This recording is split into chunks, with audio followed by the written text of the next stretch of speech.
વર્ષ વાળો ક્યાંક ડાયરેક્ટ એડમિશન જે થતું હોય 3 વર્ષ પછી એ તો થઈ જતું હતું, પણ જેમાં 12+4 માંગતા હતા એને 12 બીજી ડિપ્લોમા કરાવતા હતા ફરજિયાત. અચ્છા. અથવા એમકોમ નું પાર્ટ 1, એમએ નું પાર્ટ 1, એમએસસી નું પાર્ટ 1 એ કરીને પછી હવે એડમિશન લેવાનું હતું. તો એ આપણે એમાંથી બચી ગયા. હા હાજી, 12th કોમર્સ ના વિદ્યાર્થીઓને આપણે આવકારીએ એવું કરીએ.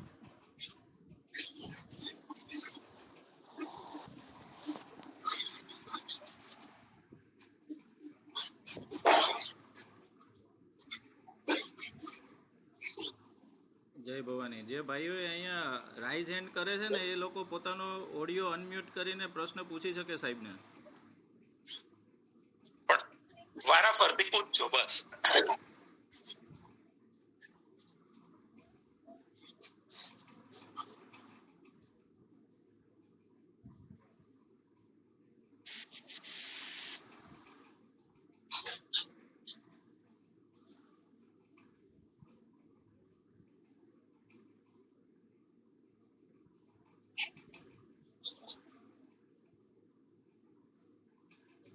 સરજી જય ભવાની. જય ભવાની. એક થોડો અલગ પ્રશ્ન હતો કે ગમે તે આપણે જે કારડિયા રાજપૂત સમાજ છે તો કેન્દ્ર લેવલ ઉપર આપણે ઓબીસી માં સમાવેશ છે? ના, ઓબીસી માં સમાવેશ નથી. હા, એમાં જે ક્રીમી લેયર અરે નોન ક્રીમી લેયર કે સર્ટિફિકેટ આપવાથી કે કોઈ એમાં એપ્લે ના, કેન્દ્ર સરકારે કોઈ જગ્યાએ કારડિયા રાજપૂત સમાજનું મારા ધ્યાનમાં આજ સુધી નથી આવ્યું, એટલે ઓબીસી માં નથી થયું. આપણે ગુજરાત સરકાર પૂરતું જ આપણે બક્ષી પંચ વાળું ચાલે છે, એસસીબીસી જેને કહીએ છીએ. એસસીબીસી જેને કહીએ છીએ.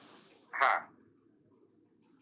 અને 11-12 સાયન્સ માટે 10મામાં કંઈક જસ્ટ હું એટલે ક્લેરિફાઈ કરું છું કે મારે પણ એક કેસ છે ને કદાચ આમાંથી બીજા કોઈને પણ હોઈ શકે. હા, બસ બરાબર. કંઈક સ્ટાન્ડર્ડ મેથ્સ અને એવી રીતે કંઈક બેઝિક મેથ્સ એવું કંઈક હોય છે? કમ્પલસરી થઈ ગયું છે. સ્ટાન્ડર્ડ મેથ્સ એટલે એને એ ગ્રુપ લઈ શકે, એન્જિનિયરિંગ ગ્રુપ. એટલે ફાર્મસી પણ કરી શકે, એન્જિનિયરિંગ પણ કરી શકે અને આર્કિટેક્ટ પણ કરી શકે. અને બીએસસી તો કરી જ શકે, ધારો કે એમાં ના જવું હોય તો. અને બેઝિક મેથ્સ છે એ બાયોલોજી લે અને બાકીના પછી આર્ટ્સ, કોમર્સ કે સાદું બીએસસી બી ગ્રુપ વાળાનું, અથવા agriculture, horticulture, Kamdhenu university, veterinary doctor, એ પણ બહુ સારી બ્રાન્ચ છે. એટલે બેઝિક મેથ્સ હશે તો નોન એન્જિનિયરિંગ જે બ્રાન્ચ કોઈ પણ લાઈન છે સાયન્સની અને આર્ટ્સ કોમર્સ એમાં જઈ શકાશે, બરાબર? સાયન્સ ની પહેલા અને એને આર્ટ્સ કોમર્સ કરવું હોય એટલે કે આર્ટ્સ વગેરે કરવું હોય તો પણ થશે. તો પણ જઈ શકે. Even hello Babu, home science પણ થશે. બરાબર.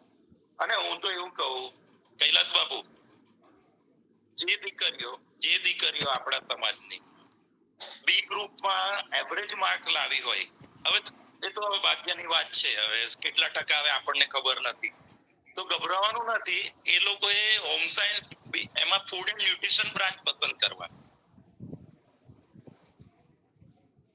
ફૂડ એન્ડ ન્યુટ્રિશન બ્રાન્ચ ની અત્યારે બોલબાલા છે, બીએસસી ફૂડ એન્ડ ન્યુટ્રિશન ની. એટલે એ પણ ધ્યાનમાં રાખવા જેવું છે. એવું પછી જનરલ બીએસસી કરવા કરતા ફૂડ એન્ડ ન્યુટ્રિશન સાથે બીએસસી કરે, અથવા માઇક્રોબાયોલોજી સાથે, બાયોટેકનોલોજી સાથે, જીનેટિક સાયન્સ સાથે આવું બીએસસી કરશે ને તો બહુ સારી એની પ્રોસ્પેક્ટ છે. સુરેન્દ્રસિંહ, હાજી, પંકજસિંહ ને ધ્યાન જે ક્વેશ્ચન કરેલો કે ભાઈ ઓબીસી ને કેન્દ્રમાં છે કે નહીં, પણ મારી જાણ મુજબ મને એવું જાણવા મળ્યું છે કે અંડર પ્રોસેસ છે, પણ હજી સુધી એ લોકો આપણને આપેલ નથી. પણ આપણે ત્યાં પ્રોસિજરમાં મૂકી દીધેલું છે, એ લોકોનું એપ્રુવલ જ બાકી છે, એવું કંઈક છે. પણ એ હું અત્યારે છે ને, આપની વાત સાચી સાહેબ, પણ હું એડમિશન ક્રાઇટેરિયામાં ગણે છે કે નહીં એ રીતે મેં કહ્યું. ના, એટલે એમ નથી મળેલું, પણ પ્રોસેસમાં છે, પણ ટૂંક સમયમાં મળી જવાની શક્યતાઓ છે એવું જાણવા મળેલું છે. સરસ. હા, એટલે આ પણ સાહેબ પંકજજી આપણે પૂછ્યું ને. ESW માં એલિજિબલ છે તો આપણે ESW માં ભરી શકીએ, એમાં આપણે હા, બેનિફિટ ESW માં ભરી શકાય તો શું છે, આપણે એલિજિબલ હોય તો પછી એમાં ભરી શકાય. પણ આ તો એ આપણે એ જ હાલો એમાં પાછી આવકનો ક્રાઇટેરિયા ખાસ જોવાનું. હા, એ તો 7 લાખ છે ને, એટલે પછી એટલું તો થઈ જાય ને.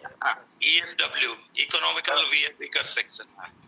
એટલે એમાં તો કોઈ પણ કરી શકે. આપણે ઉજળિયામાં એટલે જનરલમાં થઈ જઈએ કેન્દ્રમાં. બરાબર છે. હા, તો આપણે કરી શકીએ. હા.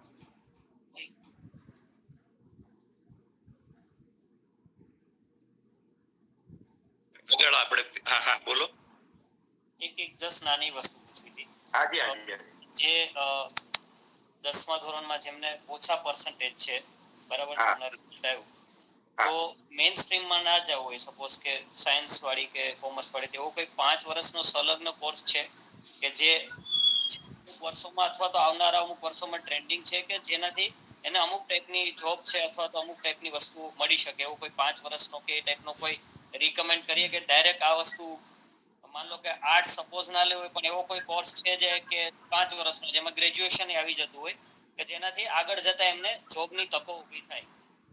હા, એ આ પ્રશ્ન એકદમ વૈચારિક છે, પણ 10મા પછી કોઈ પણ બાળકને સર્ટિફિકેટ હોલ્ડર અથવા ડિપ્લોમા હોલ્ડર સિવાય, એટલે કે 1 વર્ષનો સર્ટિફિકેટ કોર્સ, 2 વર્ષનો સર્ટિફિકેટ કોર્સ અને 3 વર્ષનો ડિપ્લોમા, એના સિવાય સંલગ્ન કોઈ કોર્સ એવો નથી. પણ હું આપનું ધ્યાન દોરું, પણ આ બધી ડીમ્ડ યુનિવર્સિટી જે બિલાડીના ટોપની જેમ નીકળી ને, એ બધી સ્કીમ કાઢે છે કે 10માંથી તમારું બાળક ડિપ્લોમા અમારે ત્યાં કરે, પછી D2D પણ અમે કરાવી દઈશું, અથવા એને જે કંઈ આગળ ગ્રેજ્યુએશન કરાવવું હશે અમે કરાવી દઈશું, પછી પોસ્ટ ગ્રેજ્યુએશન કરાવવું હશે તો પણ અમે કરાવી દઈશું, વગેરે વગેરે. કેમ કે એ સ્વાયત્તતા એમને પાસે છે મેનેજમેન્ટ કોટાની. સાંભળો, એટલે મેનેજમેન્ટ કોટામાં આપણે પછી બીજે બાળકને ફેરવવાનો જ ના આવે, પણ મેનેજમેન્ટ કોટા એટલે આપણે ગड्डीઓ એને આપતા રહેવું પડે, ફી પણ આપવાની અને મેનેજમેન્ટ કોટાનું દાપુ પણ આપવાનું. તો મારું એક સજેશન છે કે હું એક ચોખવટ પહેલા કરી દઉં, પછી હું સજેશન આપીશ કે કોઈ પણ વિદ્યાર્થી ઓછા ટકા લાવે ને નબળું છે કે ડોબું છે કે આળસુ છે એવું કોઈ દિવસ કોઈએ માની નહીં લેવાનું. એ પરિસ્થિતિ ને સંજોગમાં એ બાળકે એટલું પરફોર્મ કર્યું હોય ને એટલું રિઝલ્ટ આવ્યું. સાંભળો, પણ એ બાળક જ્યારે ઉચ્ચતર શિક્ષણમાં જાય, ચાહે હાયર સેકન્ડરીમાં જાય, ડિપ્લોમામાં જાય કે અંડર ગ્રેજ્યુએટ એટલે કે 3 કે 4 વર્ષનું ગ્રેજ્યુએશનમાં જાય, એટલે એની બુદ્ધિમત્તા, એની વિચારસરણી, એનો માઇન્ડસેટ, ગોલ સેટ, એની સ્ટ્રેન્થ બધામાં ચેન્જ આવી જાય. અને એ ચેન્જથી એ દીકરો કે દીકરી એ પેલા જે આંકડા 48 થયા હોય ને એ 84 સુધી ફેરવવા સક્ષમ બનતા હોય છે. મારા અનુભવ કહું છું. એટલે કોઈ પણ ટકાએ કોઈ પણ જગ્યાએ એક વખત પહેલા આપણે સેટ થઈ જવાનું, વિચારીને કે ના હું આમાં નથી મળતું તો હવે મારું બધું ખલાસ થઈ ગયું, હું કઈ ના કરું, એવું નથી. એક વખત લોકલ ડબ્બામાં ચડી જવાનું, પછી ટીસી સાથે બેસીને આપણે આપણી સીટ કન્ફર્મ કરવાની, એસી નોન એસી ડબ્બામાં. બરાબર. હા હેલો. હાજી. હવે સાહેબ મારો પ્રશ્ન એ છે, હાજી હાજી. સાહેબ આપણે જે આ વખતે હું આજે બોર્ડની વેબસાઇટ ને બધી જે જૂનું જે એડમિશન હતું ને બધું જોતો હતો, બરાબર, તો એમાં કટ ઓફ માર્ક હું જોતો હતો, બરાબર, તો કટ ઓફ નું કેલ્ક્યુલેશન કેવી રીતે થાય છે, એ કઈ માહિતી આપશો? કટ ઓફ નું મેડિકલ, પેરામેડિકલ અને એન્જિનિયરિંગ, ફાર્મસી ને આર્કિટેક્ટમાં થાય છે, જેને આપણે પ્રોફેશનલ કોર્સ કહીએ છીએ, 4 વર્ષ અથવા એનાથી વધારે વર્ષ. બાકી બીએસસી હોય, બીકોમ હોય, જર્નલિઝમ હોય, હોમ સાયન્સ હોય, એમાં કટ ઓફ નહીં, એમાં મેરિટ હોય છે, બરાબર, કેટેગરી પ્રમાણે. એટલે હવે આ કટ ઓફ ની વાત કરી દઉં આપને કે આર્કિટેક્ટ અથવા એન્જિનિયરિંગ કે ફાર્મસી, આપણે એના કટ ઓફ ની પહેલા વાત કરી લઈએ. તો પહેલા શું હતું કે પ્યોર મેડિકલ કોલેજીસ હતી, સોરી એન્જિનિયરિંગ કોલેજ એટલે 10 કે 12 જ એન્જિનિયરિંગ કોલેજ હતી પહેલા. પછી એ કોલેજમાં 4 કે 5 જ બ્રાન્ચ ચલાવવામાં આવતી હતી. પણ જેમ એજ્યુકેશનની ડિમાન્ડ વધી અને સરકાર શ્રીની નીતિઓ પછી આપણા સમાજની જરૂરિયાતો, દેશની જરૂરિયાતો, એટલે નંબર ઓફ ઇન્સ્ટિટ્યૂટ્સ બની, નંબર ઓફ કોલેજીસ બની. એટલે બે ટાઈપની કોલેજ બની. એક જે સરકારમાં ચાલતી હતી એમાં એક્સપાન્શન થયું કોલેજનું અને નવા ડિપાર્ટમેન્ટ ઉમેરાયા. એટલે 5 ડિસિપ્લિન હતી, civil, mechanical, electrical, computer, IT દાખલો તરીકે સરકારમાં. તો બીજા 5 કોર્સ નવા એને એપ્રૂવ કરાવ્યા એઆઈસીટી માંથી. એવી જ રીતે સેલ્ફ ફાઇનાન્સ કોલેજ, તો એને પણ 5-7 હતા, એના એને 15 કે 20 કોર્સ એનરોલ કરાવડાયા. અને આ જે કટ ઓફ માર્ક છે ને એમાં કઈ હોતું નથી. 40% માર્ક, 40% માર્ક ગુજસેટ ના આપડા 12 સાયન્સ વાળાની વાત કરી લઉં પહેલા એ ગ્રુપ, ઓકે, અને 60% માર્ક આપણા 12માના જે 5 વિષય પાસ થયા એના. પર્સન્ટાઇલ ની વાત નથી કરવાની કોઈ જગ્યાએ, માર્ક્સ ની વાત કરવાની. ઠીક છે. તો એ બંનેનો એક રિધમિક ફોર્મ્યુલા મૂકી છે. જેવું તમે તમારો રોલ નંબર કે સીટ નંબર નાખશો એટલે તમારા સોફ્ટવેરમાં માર્ક જતા રહેશે. સોફ્ટવેરમાં માર્ક જશે એટલે તમને એક મેરિટ નંબર મળશે કે તમે ગુજરાતમાં એન્જિનિયરિંગમાં એડમિશન લેવા માટે 1 નંબર થી 50,000 ની વચ્ચે આ જગ્યાએ છો. ઓકે, બસ એ સોફ્ટવેર કયો છે? હે, એ સોફ્ટવેર કયો છે? તમે જો કહો છો ને કે સોફ્ટવેરમાં તમારા સીટ નંબર નાખવા દે આવશે. એસીપીસી વેબસાઇટમાં આવે છે. એમાં પીડીએફ ફાઇલ ખુલશે લાસ્ટ યરના કટ ઓફ. ઠીક છે, આ એ તો મેં જોઈ છે. હા, હવે હું પૂરતા કરું આમાં બીજી. એટલે આ જનરલ મેરિટ મળ્યું. સાંભળો, પહેલા જે રજીસ્ટ્રેશન થાય એટલે જનરલ મેરિટ મળે, ત્યાર પછી કેટેગરીનું મેરિટ મળે તમને, ચોઇસ ફિલિંગ કરો ત્યારે. એટલે ધારો કે મારે મિકેનિકલ વડોદરા લેવું હોય પણ મને મળે કે સુરત અથવા તો રાજકોટ યુનિવર્સિટીની ગવર્મેન્ટ કોલેજમાં. સાંભળો, બરાબર. તો એ જે મેરિટ નો આંકડો છે એ આંકડો 4 ડિજિટમાં ચાલતો હોય. મેરિટ માર્ક્સ નો 4 ડિજિટમાં આંકડો અને મેરિટ નંબર, એ બંને જ્યારે ટેલી થાય ત્યારે તમને જે તે વિભાગમાં એટલે જે તે બ્રાન્ચમાં અને જે તે કોલેજમાં અને જે તે યુનિવર્સિટીમાં એડમિશન ફિક્સ થાય. એટલે આ મેરિટ માર્ક છે ને એ થોડી જગલરી છે. એવું નહીં માનવાનું કે આ વર્ષે કોમ્પ્યુટરમાં 1 થી 10,000 નું મેરિટ હતું તો જ એડમિશન મળ્યું એટલે આ હવે શક્યતા ઓછી 11,000 વાળો મેરિટ વાળો નહીં લઈ શકે, એવું નહીં માનવાનું. કેમ કે કોમ્પ્યુટરમાં બીજી લગભગ 7 થી 10 બ્રાન્ચ ખુલી નવી. જે કોમ્પ્યુટર એન્જિનિયરિંગ અને કોમ્પ્યુટર સાયન્સ જે હતું એમાં બીજા 8 થી 10 નવા કોર્સ ખુલી ગયા, બેચલર ઓફ એન્જિનિયરિંગ અને બીટેક ના.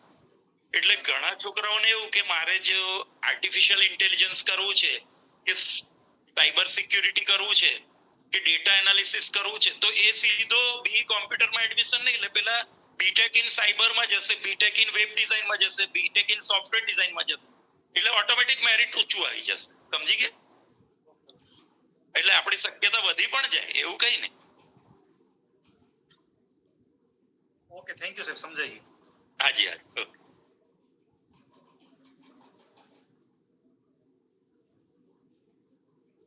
નેક્સ્ટ આ રીતે વારા ફરતી આપણે પૂછીએ.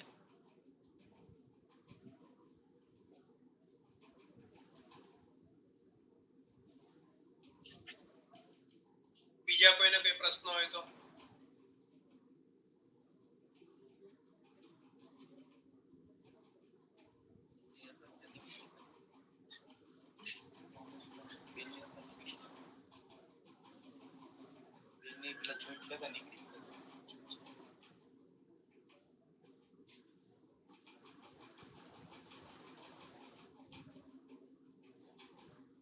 સાહેબ, તમે જે આમાં મેરિટ વાળી વાત કરી છે ને એમાં થોડુંક હું મારા અનુભવ પ્રમાણે એડ કરવા માંગીશ કે જનરલી વાલીઓ અને બધાનો એવો પ્રશ્ન હોય છે એમ કે ભાઈ માનો કે એક્ઝામ્પલ તરીકે એમએસયુ છે તો એમાં કેમેસ્ટ્રી સબ્જેક્ટમાં બીએસસીમાં કેટલા પર્સન્ટેજ અટકશે એમ.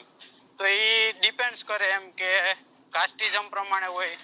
ખાસ કરીને એમએસયુમાં છે તો એમાં એ લોકોએ પ્રોપર બરોડા વાળા માટે અમુક પર્સન્ટેજ સીટ છે એ રિઝર્વ રાખેલી છે અને હવે નહીં 30% થાય. અરાઉન્ડ સીટ છે. હા, હવે નહીં થાય, પણ ટૂંકમાં હા. કાસ્ટિઝમ પ્રમાણે પણ થઈ શકે કે ભાઈ એસીબીસી વાળા લોકો છે તો એ કેટલા લોકો આ ફિલ્ડમાં જઈ રહ્યા છે એમ. ઓપન વાળા છે તો દર વખતે કટ ઓફ છે એ એમાં થોડુંક પેલું વેરિએશન રહેતું હોય છે એમ, એટલે એના ઉપરથી પેલું ના કરી શકાય કે આમાં તો અમને મળશે જ નહીં એમ, મળી પણ શકે. મળી પણ શકે. હા, કહ્યું ને મેં. અને ટકાવારી પણ મેં 60% ગણાવી દીધા શરૂઆતમાં. જી જી જી. હા, એટલે અને ઘણી વખત શું હોય છે, રીસફલિંગ રાઉન્ડમાં કદાચ આપણો નંબર લાગી જતો હોય, જેને એ જ ડિસિપ્લિનમાં જવું હોય, એ કેમેસ્ટ્રી, દાખલા તરીકે બીએસસી કેમેસ્ટ્રી કે બીએસસી બાયોલોજી કે બીએસસી ફૂડ એન્ડ ન્યુટ્રિશન, અને એમાં લાગે કે 5 મેરિટ નંબરમાં આપણે પાછળ છીએ, પણ રીસફલિંગમાં બીજો કે ત્રીજો રાઉન્ડ થાય તો ફાઇનલ રાઉન્ડમાં 5 કે 10 સીટનું મેરિટ ઊંચું નીચું થતું હોય છે દર વર્ષે. જી જી. હા. કનકસિંહ, આપના બાબત કોઈને લેવાનું છે, એડમિશન નું છે પ્રશ્ન? આપને કટ ઓફ માં કે પ્રોબ્લેમ છે? હેલો બાપુ, અનમ્યુટ કરવું પડશે કનકસિંહભાઈને. અનમ્યુટ કરવું. કનકસિંહ, આપના કોઈ જે એડમિશન લેવાનું છે એટલે આપને કટ ઓફ માં કઈ ઇસ્યુ છે? તમારું અનમ્યુટ કરો પહેલા, કનકસિંહ.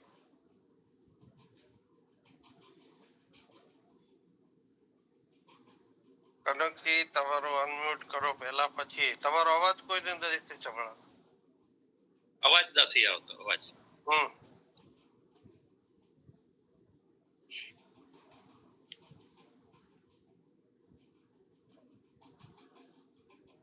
આપણો અવાજ ત્યાં પહોંચતો નથી લાગતો. એ સમજાતું ના. આપણો અવાજ જાય છે ત્યાં તમારો માઇક્રોફોન અનમ્યુટ કરવો પડશે. હા, અનમ્યુટ કરો પહેલા.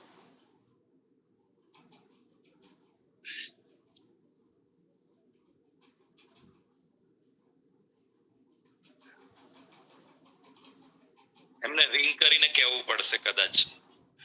હા, એવું જ લાગે છે એમને કઈ. એ સાંભળે છે પણ એનાથી લગભગ તમને મ્યુટ કરવાના રાઈટ છે, પણ અનમ્યુટ અમે નહીં કરી શકશું. એવું હોય તો મીટિંગ એકવાર લેફ્ટ કરીને ફરી જોઈન થઈ જાવ બાપુ. ઓકે થઈ ગયું સાહેબ. આ વખતે મારી બેબી છે, હું છે ને આજે મેં વેબસાઇટ ઉપર વિઝિટ કરી હતી. હા. તો ત્યારે મેં ગયા વર્ષનું લિસ્ટ જોતો હતો ને, એમાં કટ ઓફ માર્ક હતા, તો મને સમજાણું નહીં કે આ કટ ઓફ કેવી રીતના કેલ્ક્યુલેશન થાય. ના, એટલે આપણા ઘરના કોઈ મેમ્બરને લેવાનું છે એડમિશન અત્યારે આ વર્ષે? હા સાહેબ, મારી બેબી છે આ વખતે. પણ તમે એક કામ કરજો, તો મારો દીકરો પારોલમાં એડમિશન સેલમાં છે, બરાબર છે? બરાબર. તો આ સુરેન્દ્રસિંહને પર્સનલ મળો. આ બે બંનેમાંથી તમને જે અનુકૂળતા લાગે ને, ત્યાં કર્મદીપસિંહ કરી જે પારોલનો મારો દીકરો, અથવા કનકસિંહને રૂબરૂ મળો, અને પછી આપણે એમાંથી માહિતી લો તો તમને થોડું વધારે સમજણ પડશે.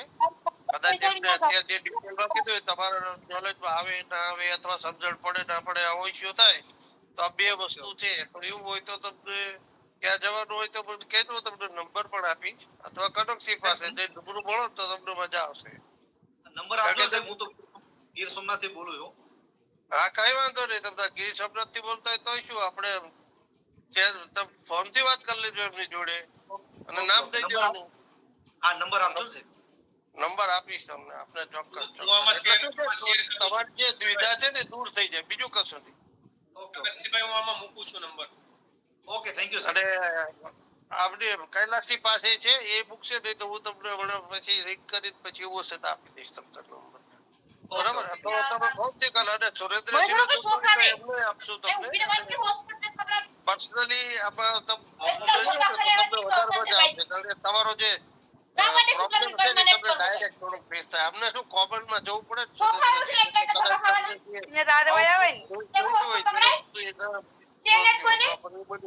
ઋષિકાબા, તમારે ત્યાંથી અવાજ આવે છે?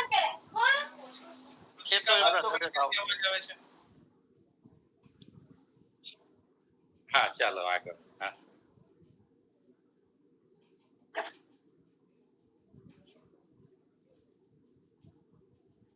હા બાપુ, આગળ વધારીએ આપણે. જી સાહેબ. ઓકે સાહેબ, ઠીક છે. નેક્સ્ટ કોઈને પ્રશ્ન હોય તો. હા.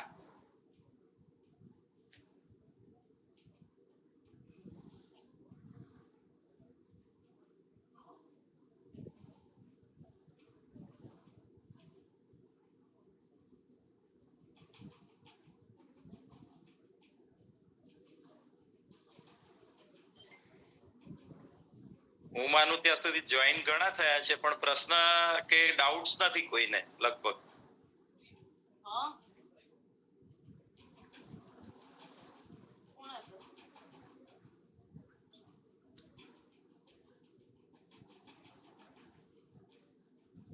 કનક છે, આ નંબર નોટ કરી લેજો જે સ્ક્રીન ઉપર આવ્યા ઓકે ઓકે સર. છે. નામ લખવું હોય તો કર્મદીપસિંહ વાળા એવું લખજો. Okay sir. હરિભાઈ રાઠોડ ને ક્વેશ્ચન છે. હા બોલો. સર જય માં ભવાની સાહેબ, હું ગીર સોમનાથ જિલ્લાના કોડીનાર તાલુકાથી વાત કરું છું, રાઠોડ હું સર. આ વર્ષે હું ધોરણ 10 ની અંદર અભ્યાસ કરતો હતો. હા સાહેબ આ વર્ષે ખૂબ સારા ટકાવારી આવી છે ને આગળ સાયન્સ ફિલ્ડ રાખવાનો વિચાર છે, તો તેની અંદર મને એ મૂંઝવણ થાય છે કે નીટની પરીક્ષા આપવી બેટર રહેશે કે ગુજકેટ ને આપણે? પહેલા તો જય ભવાની, અને સારે પ્રશ્ન પૂછવાથી બીજા બધાને પણ લાભ કરાવવા માટે ખૂબ ખૂબ અભિનંદન. હવે બહુ સારા ટકા બધાને આવે અને આવતા રહે એ આપણી શુભેચ્છા હંમેશા વડીલોની તો હોય જ. અને તમે જે કરો છો એ સારું જ કરો છો. અને હું એ મંતવ્યનો છું કે જેટલી કોમ્પિટિટિવ એક્ઝામ આપવાની થાય, બી ગ્રુપ લીધું હોય તો પણ ગુજકેટ આપવાની અને નીટ આપવાની. એ ગ્રુપ લીધું હોય તો JEE, ગુજકેટ, નાટા ત્રણેય આપવાની. ભલે આર્કિટેક્ટ ના બનવું હોય પણ અનુભવ લેવા માટે. અને આ બધું વેકેશનમાં થતું હોય છે 12મા પછી. બરોબર. સમજાય છે મારી વાત?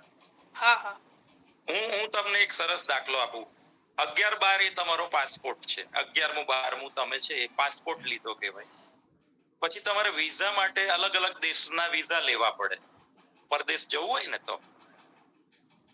તો એમાં તમે મેડિકલમાં જવું હોય તો મેડિકલનો વિઝા, તો નીટ આપવી પડે. એન્જિનિયરિંગ ફાર્મસી કરવું હોય તો ગુજસેટ આપવી પડે. NIT IIT આ બધું કરવું હોય તો આપણે JEE અને JEE એડવાન્સ. આર્કિટેક્ટ કરવું હોય તો નાટા આપવી પડે. ખ્યાલ આવ્યો તમને? હા હા. પણ ભણવાનું તો આપણે એક જ કોલેજમાં છે ત્યારે તો અનુભવ આપણે વિઝા બધા દેશના લઈ લેવાના, અમેરિકાના, યુરોપના, ઓસ્ટ્રેલિયાના. પણ જ્યાં જે દેશમાં ગમે એ દેશમાં જઈને આપણે રહેવાનું. વિઝા પડી રહે આપણી પાસે. ક્વોલિફાઈ થઈ જવાનું, જે માર્ક આવે એ માર્ક.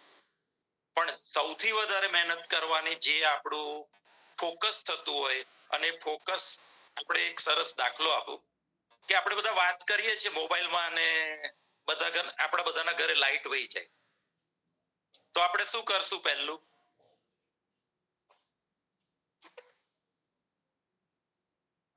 વાત તો કરતા હોય, નેટવર્ક ચાલુ છે, મોબાઈલ ચાલુ છે, પણ આજુબાજુ લાઈટ વહી ગઈ, અંધારું થઈ ગયું, તો શું કરશું આપણે?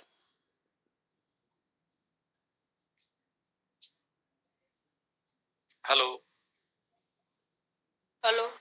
હા, લાઈટ જતી રહી, અંધારું થઈ ગયું, મોબાઈલ ચાલુ છે આપણો, અને આપણે બફારોને રૂમમાં ગરમી લાગવા મળી, પંખા બંધ થઈ ગયા, તો આપણે શું કરશું? હવા ઉજાસ વાળી બહાર જગ્યામાં જશું. શું લઈને જઈશું હવા ઉજાસ વાળી જગ્યામાં જવા માટે? અંધારું બહુ છે. લાઈટ. હા, નાની અમથી બેટરી, નાની અમથી ટોર્ચ કે મોબાઈલની લાઈટ લઈને આપણે જઈશું. એટલે આપણને રસ્તો દેખાશે 10 ફૂટ જેટલો. હા કે ના? એક રૂમ થી બીજો રૂમ અથવા રૂમ થી વરંડો કે ફળિયું એ આપણને દેખાશે. પણ એ લાઈટ થી મારે થોડું આગળ જવું હોય રોડ ઉપર તો બીજા 10 ફૂટ જવાય ને? હા સર. પછી એ લાઈટ મારે મેઇન ગલીમાં જવું હોય સોસાયટીની, જ્યાં GEB નું ટ્રાન્સફોર્મર હોય કે GEB નો પેલું સબસ્ટેશન હોય, તો એ 10 ફૂટની બેટરીથી તો હું આખી દુનિયાનું પરિભ્રમણ કરી શકું. કેમકે જેટલો 10 ફૂટ ખસીશ એટલે પ્રકાશ તે આગળ બીજો 10 ફૂટ વયો જશે.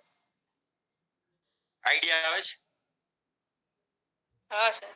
તો એ જે ફોકસ કર્યું તમે, તમારે જે જોવાનું છે 10 ફૂટ પછીનું, એ રીતે તમે પહેલા નક્કી કરો કે મારે ખરેખર મહેનત શેમાં કરવી છે અને મને શોખ શેમાં છે. જો મહેનત કરવાનો બીજો વિષય હોય અને શોખ બીજો વિષય હોય તો તાલમેલ ના બેસે. જે શોખ હોય એને મહેનતમાં કન્વર્ટ કરવો પડે. એટલે ઓટોમેટિક તમે 10 ફૂટની ટોર્ચ થી અમેરિકા સુધી જઈ શકો. હવે? હા ખૂબ સારી વાત આભાર કરી. સાહેબ. અરે એમાં શું, જય ભવાની. જય મા ભવાની. કદાચ એમનું એવું હશે મે બી. હા. મને ડાઉટ હતો એટલે પૂછું છું કે માન લો કે કોઈ પણ ગવર્મેન્ટ મેડિકલ કોલેજ છે તો વિધાઉટ નીટ ખાલી ગુજકેટના બે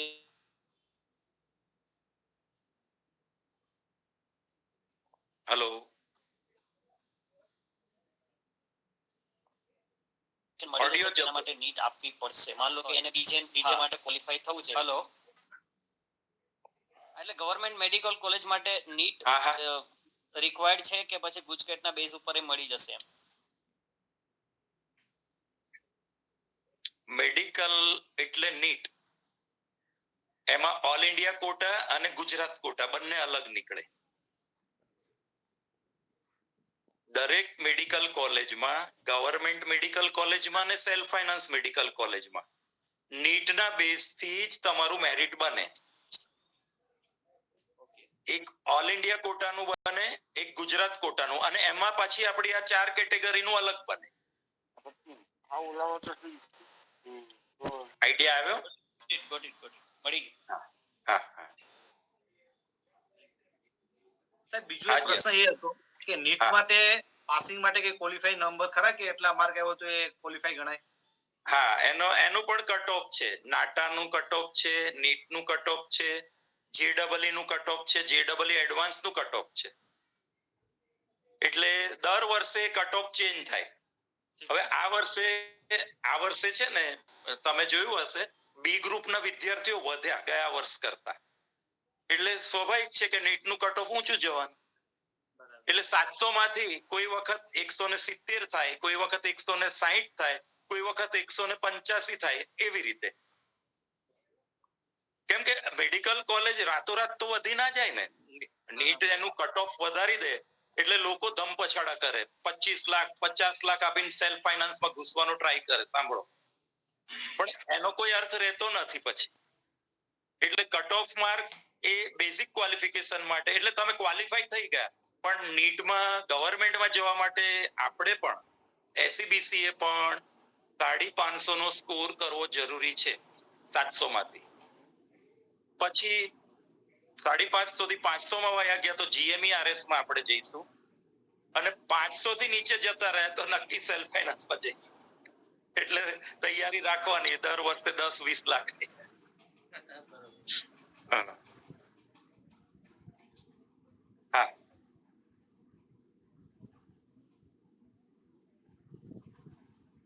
પછી તો એક વર્ષ ડ્રોપ લઈ લેવાય, બાકી આટલા બધા રૂપિયા થોડો દેવાય. નેક્સ્ટ યર લઈ લેવાય. પછી બાળકને એમ કહેવાય તું મહેનત કરી લે બીજી વાર. સાહેબ આવતા વર્ષે પછી મારા 3 સ્ટુડન્ટ એ રીતે આપે કહ્યું ને એવી મેં સલાહ આપી. એ લોકોએ નીટ સક્સેસફુલ બીજી વાર કર્યું, ડોક્ટર થયા, અને હવે માસ્ટર્સ એટલે કે પોસ્ટ ગ્રેજ્યુએશન ની નીટ આપી રહ્યા છે. રિસેન્ટલી હમણાં બે સલાહ આપીને એમને ડ્રોપ લીધો, અને આ ગયા વર્ષે પછી તે મળી ગયું છે. અને 450 પ્લસ માં ગયા, 450 પ્લસ માં ગયા એટલે પછી મળી ગયું. અને વાળા સાહેબ ડ્રોપ લે ને ત્યારે એને જનરલ ફર્સ્ટ યર બીએસસી ચાલુ કરી દેવાનું. એટલે એનું મગજ છે ને, એનું મગજ એલર્ટ થઈ જાય. એનું મગજ એલર્ટ થઈ જાય કે હું યુનિવર્સિટીમાં છું, હું ઘરે નથી બેઠી કે નથી બેઠો, હું યુનિવર્સિટીમાં તો છું જ એમ. અને સાથે સાથે નીટ ને ધમધમાવે. એને તો બધું તૈયારી રાખવાની જોડે. હા, જી બરાબર. હાજી, નેક્સ્ટ.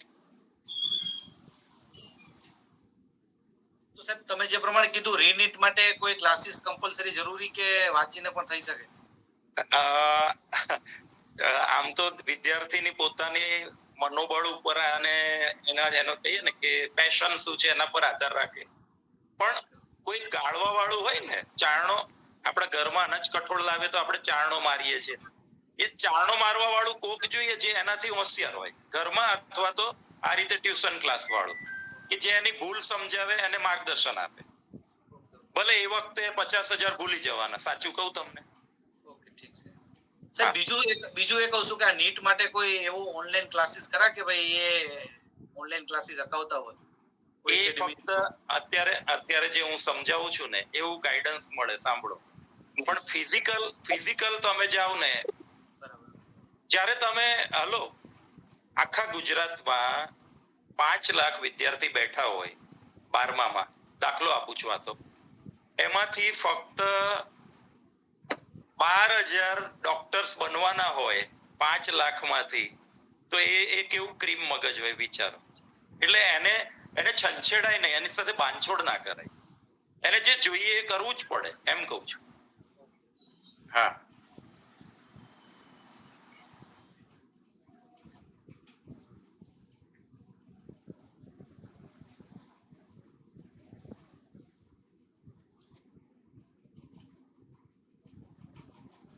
આગળ કોઈ બાકી?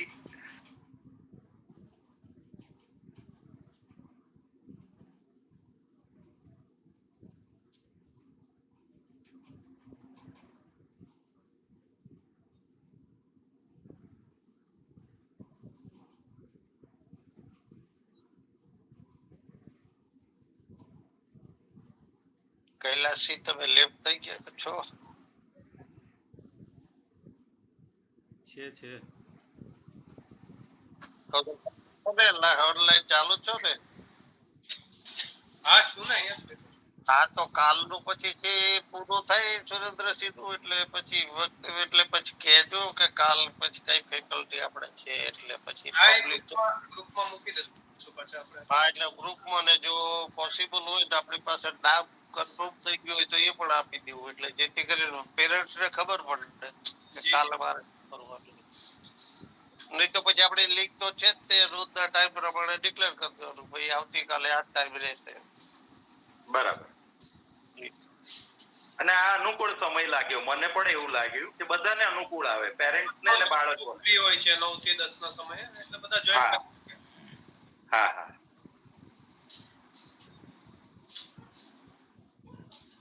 છે બીજા કોઈને કોઈ પ્રશ્ન?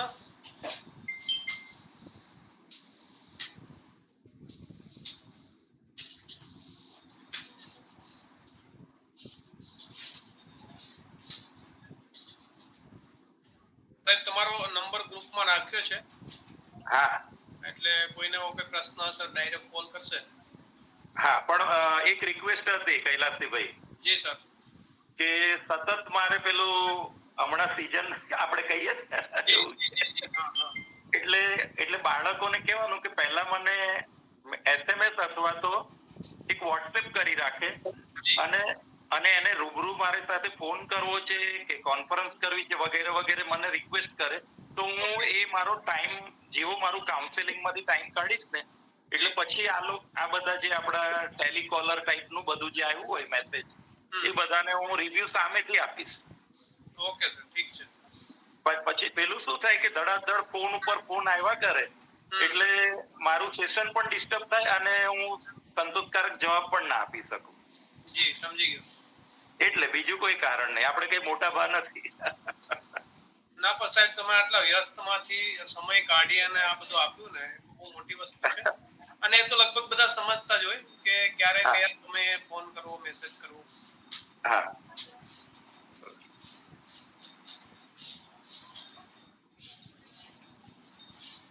હમણાં સીઝન પૂરતું, આ થોડા 10 દિવસ ભારે હોય, પછી તો આપણે ગમે ત્યારે ફોન કરે તો જવાબ આપીએ. એટલે મેં પણ આનું આયોજન એના માટે જ કર્યું હતું. મેં કીધું જો જસ્ટ રિઝલ્ટ આવ્યું ને, એટલે પ્રશ્ન કે હોય તો એ રજૂ કરે તમને. અને આ તમારું જે અત્યારે જે બી રોપ્યું ને, જી સર, ભલે સૂક્ષ્મ બી છે, એટલે કે આપણે 10, 12, 15, 20 જણા પાર્ટિસિપેશન કર્યું, પણ એનો જે રિઝલ્ટ મળશે ને એ વટવૃક્ષ જેવું મળશે. લખી રાખો મારા શબ્દ. ટોટલ લગભગ 40-45 સુધી ગયા હતા, પણ થોડા ટાઈમ માટે લોકો આવીને પાછા લેફ્ટ થઈ ગયા છે. એટલે નેક્સ્ટ જેટલા સેમિનારનું અરેન્જમેન્ટ થશે ને સાહેબ, એ રીતે વધુ સંખ્યાઓ હજુ થશે એવી આશા રાખીએ છીએ. હા, પણ હું જે મુદ્દાની વાત કહું કે કૈલાસજીભાઈ અને વાળા સાહેબે જે ખાલી નાનું આમ તો બી રોપ્યું છે ને, એ બી હવે જુઓ તમે અને આપણે શું કરશું વાળા સાહેબ, હાજી આપણે સમયાંતરે એટલે કે ચોઇસ ફિલિંગ ના રાઉન્ડ ચાલતા હોય ત્યારે પણ વચ્ચે એક લઈ લઈશું સેમિનાર. પછી ફાઇનલ એડમિશન નું એ એક બહુ સમજવા જેવું છે કે બધી કોલેજમાં યુનિવર્સિટી ને પ્રેસ નોટ આવી ગઈ કે બધા એડમિશન ની પ્રક્રિયા પતી ગઈ છે, હવે સંપલા એવું આવે ને. અને તો પણ આપણે એક ચાન્સ વિદ્યાર્થીને કોર્સ અને કોલેજ ચેન્જ કરવાનો સરકાર આપે છે. મળે છે એક ચાન્સ શિફ્ટિંગ નો મળે છે, કોલેજ શિફ્ટિંગ. ભલે 1 મહિનો ભણી લીધું હોય વાળા સાહેબ, હા તો પણ સેમિસ્ટર પૂરું થઈ જાય પછી પણ આપે છે. હા, અને એને આપણે ગૂગલ ફોર્મ રાઉન્ડ કહેવામાં આવે છે. અને એ એક જ દિવસ માટે અમદાવાદ એસીપીસી મેડિકલ એસીપીસી વાળા ઓપન કરતા હોય છે અને આપણે ત્યાં ફિઝિકલ જાતે ડોક્યુમેન્ટ લઈને એડમિશન લેવા જવાનું હોય. એ આપણને કહી દે કે આ 4 જગ્યા ખાલી છે, બોલ તાર શેમાં જવું છે. બરાબર.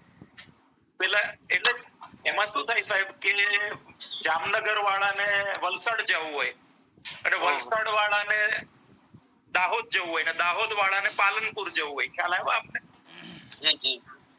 એ ટાઈમે આ એક છેલ્લી પ્રક્રિયામાં આપણે હુકમનો એક્કો નાખી દેવાનો, જેને નાસીપાસ નહીં થવાનું, જેને જેમાં મળે એકવાર ભણવાનું ચાલુ કરી દેવાનું, એમ કહું છું. પછી કોલેજ કદાચ બીજી મળ્યું તો સાહેબ હમણાં રિસેન્ટલી 2 કેસ એવા આવ્યા હતા. તો પ્રબંધીભાઈ કીધું કે હવે તમે કાકા એક કામ કરો, આ સેમિસ્ટર પૂરું કરી લો અને પછી મળજો કે આપણે થઈ જશે, તમે ચિંતા ના કરશો. કોલેજ તમે ચેન્જ કરી શકો, બધું થઈ શકે, બધું જ બાળક ને કહો જે તેમ પૂરું કરે, એનો જે પીરિયડ છે એટલો એક સેમિસ્ટર પૂરું કરી દે, બસ એટલું કાઢી નાખે. અત્યારે ઘણી ફેસિલિટીઓ વધી ગઈ છે, પણ આપણે જાણકારી હોય તો થઈ છે. તો હા, પણ એ વાળા સાહેબ એટલા માટે હા, આપે આ એકડો પડાયો તો હવે આગળ બીજો એકડો લાગશે ને. કરવું જ જોઈએ ને, કારણ કે આમાં પાછા ઘણા એવા પણ હોય છે પેરેન્ટ્સ કે એના બાળક નથી, એક્ઝામ્પલ મારા જ નથી, તેમ છતાં મેં જોઈન કર્યું છે. પણ જોઈન કરવાથી બે કંઈક જ્ઞાન વધવાનું છે અથવા તમે કોઈને સમજાવી શકો. બરાબર. આમાંથી માણસ જોશે એટલે કાલે કદાચ આનાથી વધારે પણ થાય. એ બધું શક્ય છે, પણ આપણે કામ છે માહિતગાર કરવાનું. ના, ઘણું સારું છે. અને આપે જે ઇનિશિયેટિવ લીધું, કૈલાસભાઈ મહેનત કરી, એ ધન્યવાદ ને પાત્ર છે સાહેબ. સાહેબ આપણે આવું કઈક કરીએ. મેં કીધું યાર ચોક્કસ આપણે કરવા, હું બધું બેઠા તૈયાર કરી અને પછી લિંક બિંક બધું મૂકું. સરસ મૂકો. અત્યારે કનકસિંહ 12 થી જોઈન થયા તો એમને જે ઇશ્યુ હતો એ પૂછી શકે ને. આપણે આપણી જોડે જોઈન થઈ, ભલે બરોડા નથી, 12 છે તેમ છતાં તો માહિતી મળે છે. ચોક્કસ સાહેબ, ચોક્કસ મળે. જરૂરી છે. આ વસ્તુ અત્યારના જમાના પ્રમાણે ફેસિલિટી છે એટલે એનો ઉપયોગ કરવો જ જોઈએ. બસ એક્ઝેક્ટલી. સરસ. એટલે સાહેબ આપણે આવતીકાલે આજ લિંક રહેશે કે લિંક ચેન્જ થશે? ના, એક ફરી પાછા ગ્રુપમાં મેસેજ કરીશું, તમારા સુધી મેસેજ કાલે પહોંચી જશે. એટલે આપણું એકવાર આયોજન નક્કી થાય ને કે ડેઈલી બેઝિસ ઉપર કરવાનું છે, તો એના માટે કોઈ એક મીટિંગ શિડ્યુલ કરી અને એને ડેઈલી બેઝ માટે એક ટાઈમ આપી દેશું, તો એ ટાઈમે એમાં જોઈન કરી શકીએ. આ મેં ખાલી વન ટાઈમ માટે જ ક્રિએટ કરેલી છે. એટલે જો આપણે ડેઈલી બેઝ ઉપર મળવાનું થશે તો ડેઈલી બેઝ માટે એક અલગ લિંક આપી દઈશું. હા, તો કાલે ડિસ્કસ કરી લઈશું એવું હોય તો પછી એ રીતે કઈક કરી લઈશું આપણે. બરાબર. બીજા કોઈને કઈ પ્રશ્ન છે નહીં ને? ના, હવે તો 10 વાગી ગયા. સાહેબ ની રજા આપો, એમને જમવાનું બાકી છે ઘણો સમય.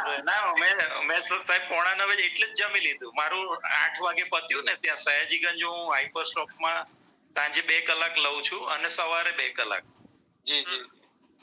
રૂબરૂ જેને આવવું હોય વડોદરા અને આજુબાજુથી, પેલા મારા જે સેમિનાર્સ થઈ ગયા હોય ને, ધારો કે મેં આટલાદરા કર્યો BAPS નો એક સેમિનાર, ત્યાં 600 વિદ્યાર્થી પેરેન્ટ્સ સાથે, એટલે 2000 નું ટોળું હતું ત્યાં.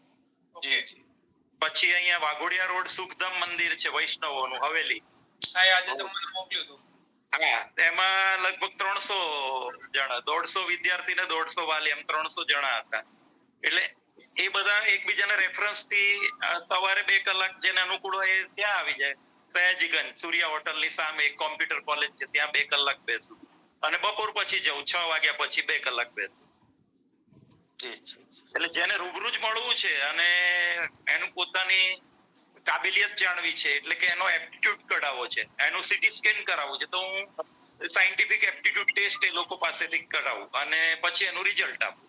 તો તમે બોલો છો બાયોલોજી, પણ તમે છો ખરેખર પ્યોર સાયન્સ ના માણસ, અને પ્યોર સાયન્સ વાળો બોલતો હોય પણ એ હોય આઈટી નો માણસ. દાદા એ તો છે જ. હા સાહેબ નું કામ જ કાઉન્સેલિંગ નું છે ને. હા રાઈટ ડાયરેક્શન ઉપર લાવવાનું. અને આપણે જે સાહેબ આપણા માવતરે ને આપણા વડવાઓ આપણા શિક્ષકોએ જે આપ્યું છે એ આપણે સમાજને ઋણ અદા કરીએ છીએ, બીજું તો શું કરી શકવાના. બસ બહુ મોટી વસ્તુ છે સાહેબ. સમાજને સર કઈ નહીં મળે ને ખાલી શિક્ષિત સમાજ થઈ જશે ને, હા એટલે બીજું કઈ જ નહીં જોઈએ સમાજને. યસ ચોક્કસ. ભલે તો આપણે બધા એકબીજાને શુભેચ્છા પાઠવી અને જય ભવાની કહીને છૂટા પડીશું. જી જરૂર સાહેબ. તમે સર તમારો સમય આપ્યો એ બદલ ખૂબ ખૂબ આભાર. અરે ફરી પાછા મળીશું. વાળા સાહેબ ને પૂછો, આપણે આભારનો ભાર નથી રાખતા. જે ભારત છે ને તો પછી માનવું જોઈએ ને અમારે તો તમે સારું કામ કરેલું છે, તો અમારે તો હા તો સર આપણને આત્મસંતોષ થાય છે આ પ્રવૃત્તિથી, એમ કહું છું. હાજી ભલે બધાને જય માતાજી, એકવાર જય ભવાની. જય ભવાની બાબુ. મૂકું ને કૈલાસભાઈ, મૂકું ને?